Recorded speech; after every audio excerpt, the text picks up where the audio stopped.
everyone. Welcome to the Alice Show. Summer is in full swing now, so you know what that means. It's road trip time. Today, I'm heading to a special place in Ligonier, Pennsylvania called Idlewild SoakZone. It's the oldest amusement park in Pennsylvania, dating all the way back to 1878. It was originally a campground area with picnic tables and a lake for fishing and boating, but it has grown a lot since then. It takes a while to get to the park from where I live, but I don't mind the wait. It's not my first time going, but it's been a while and I'm excited to go back. There's a sign letting us know we're getting close.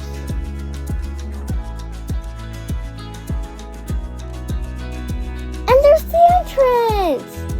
Idlewild SoakZone is located in the Laurel Highlands area of southwestern Pennsylvania, so it's like the park is built right into a forest.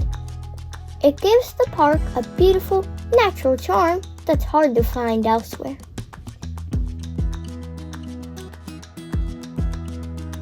First, we have to stop at the ticket booth.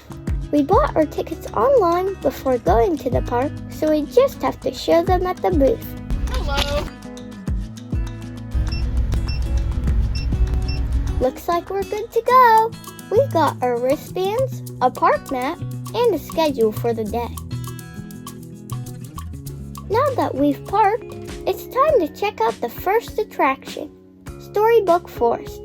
You can technically start with any part of the park you want to, but I like to start here.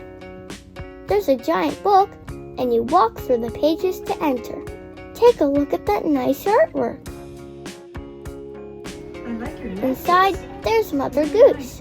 She welcomes me to Storybook Forest, and then I head outside to see what else is here. There's a little house over here. It looks like a small schoolhouse. I decide to write on the chalkboard and sit at a desk before leaving. Over here is a giant chair. I climb up the side.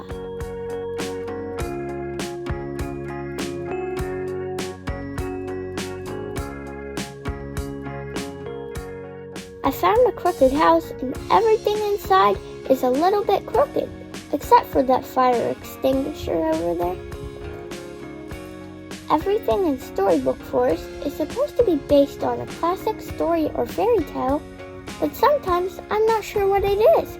Like this building, talking about a Jolly Miller? I have no idea what it is. Here's a pirate ship. I went inside looking for treasure, but it turns out the real treasure was outside. Lollipops. I get one for myself and one for my little brother. Up on this hill, there's a colorful train with a face on the front. I'm not sure who it's supposed to be. I decide to get on the back of the train and walk through some of the train cars. This train doesn't actually go anywhere though. There's a bridge leading to the next area. It's supposed to be a well with a cat in it, at least according to the sign. I decided to investigate further. Yep, there it is, stuck inside. It doesn't look like there's any way to rescue it, so I decided to just leave it there. Over here, I found a giant block of cheese with a knife sticking out of the top. You can actually climb into the cheese if you want to. Next up is Goldilocks and the Three Bears house. I'm surprised she's awake instead of sleeping in bed. I went inside to check out the porridge. I found the bowls, but the porridge wasn't actually real. Everything is in 3 sizes, for Papa Bear, Mama Bear, and Baby Bear. It's time to check out Geppetto's workshop. There's Pinocchio over there. He's got a lot of stuff in his workshop. The fan felt pretty nice, as it was a hot day.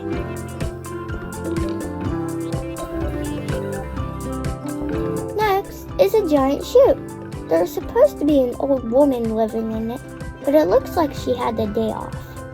so I sat in her chair and decided to take over. You can actually go inside the chute. There's a small bed and a chair. I found a broom and decided to clean up. This is a giant pumpkin. You can go inside here, too. Now, I found the 3 little pigs. Today, I'm the smart pig, so I built my house out of bricks. I found another well. You can put money in there if you want to, but I didn't have any. There's Jack and Jill on the hill over there. I just walking by. Here's some sort of hen that lays eggs. I couldn't find it though. There's someone by this house over here. It's shaped like a watering can. I came across a mailbox, but there was no mail inside. It was just full of rocks. I guess I'm supposed to leave a rock too, so I did. I checked out the nearby house.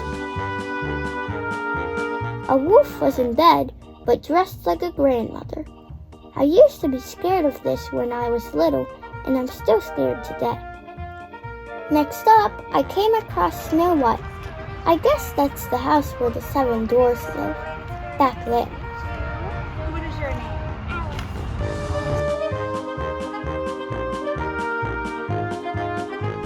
Here's a boy jumping over a giant candlestick. Check out that big flame. Looks painful. Next up is, I think it's Hickory Dickory Dock, and you can actually see the mouse in the clock. There's Humpty Dumpty over there. Hopefully he doesn't fall off that wall. I found a giant keyhole over here. I'm not sure what it's for, but I fit inside perfectly. Next up is a giant castle. I head inside to see what's there. There's a sword and a stone. No way I'm getting that out of there.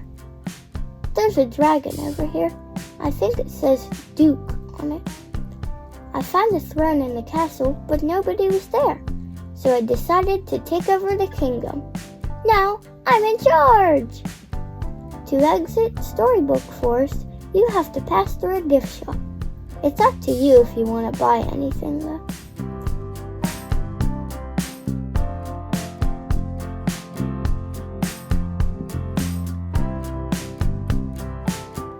Well, we're done with this part of the park, so it's time to check out another park. There are pavilions with picnic benches, but I decided to head straight over to the rides in Olde Idlewild, starting with the spider. I head in by myself and decide to see how this ride works.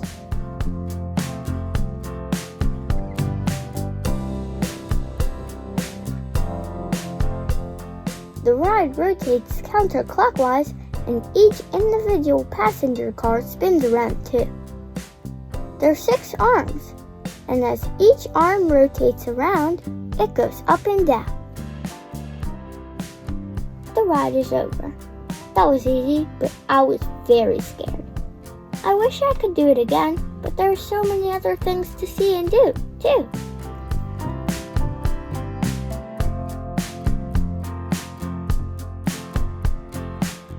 Now, I'm going to check out the SoakZone area, which is on the opposite side of the park. It's like a water park inside of an amusement park, and it's really fun. Whoa, that's a lot of people, way more than I was expecting. I guess it's no surprise, considering how hot it is.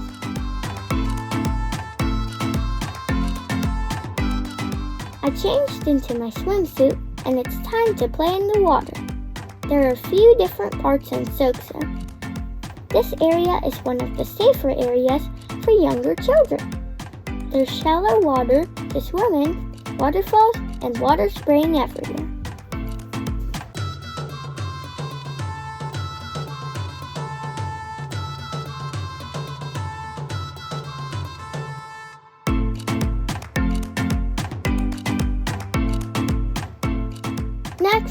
went to the water slide, Pipeline Plunge. I'm tall enough to go by myself, so why not?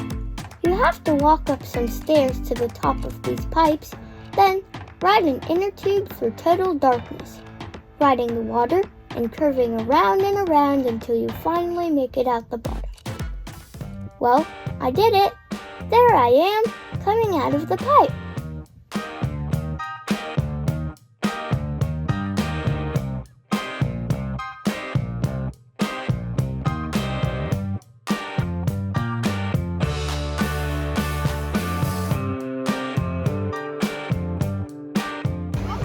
It was so fun.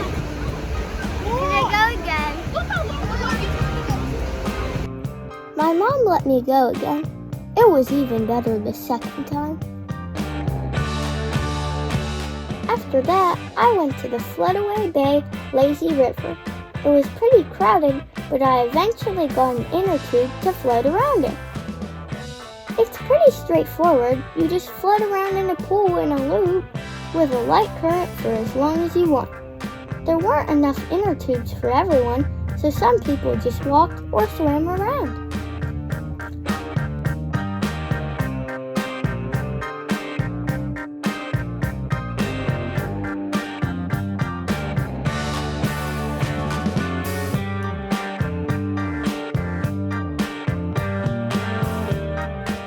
I decided to move on to something more exciting, hydro racers. You lie on a foam mat and plunge face first down a steep water slide.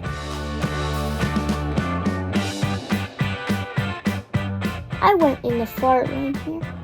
It was a little scary.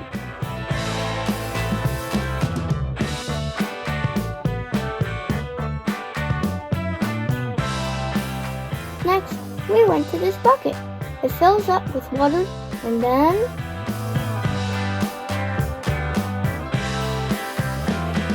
over here is the Wowabunga family wave pool, but I spent so much time in the other parts of SoakZone that I didn't get a chance to go in it today.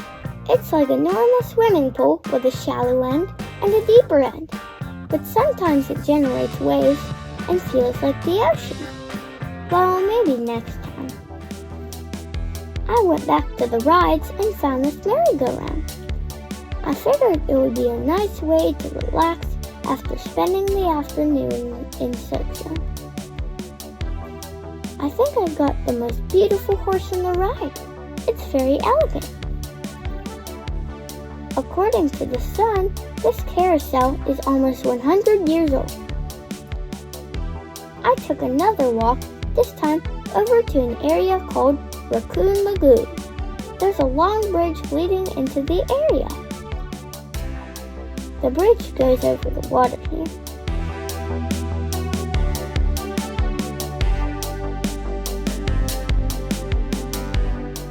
There's a big fountain in this part of the park.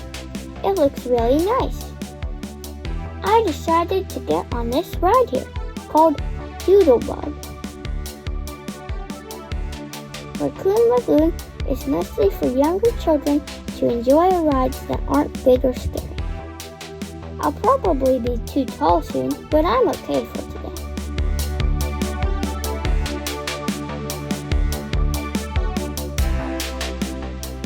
Next up is the tea party. It's my favorite in Raccoon Lagoon. This is a classic ride with teacups that spin around. Parents can ride this one with their kids, but I rode it by myself. There's also a small roller coaster called Turtles. I like this one. After that, I went back to the main part of the park. I went a balloon ride with some balloons that soar through the air. I chose one of the blue ones.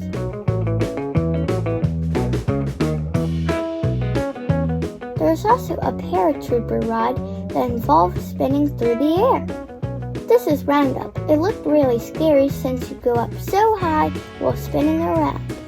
I didn't want to try it, but maybe in the future I will. Now everyone is getting ready for the evening fireworks. There are people everywhere. Normally the park doesn't stay open this late, But since this was a holiday, the 4th of July, fireworks were definitely on the schedule.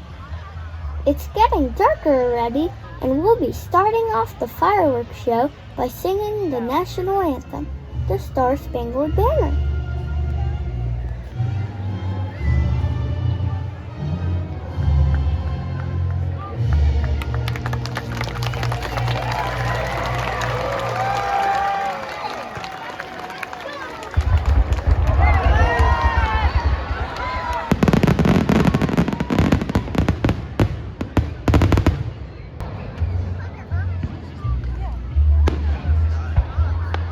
The fireworks are so beautiful, and the whole show lasted about 15 minutes.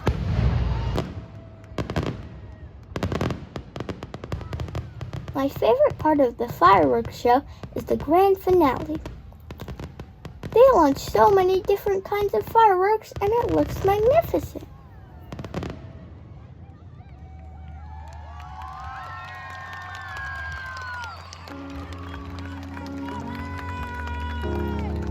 Well, it's really late and it's time to go home.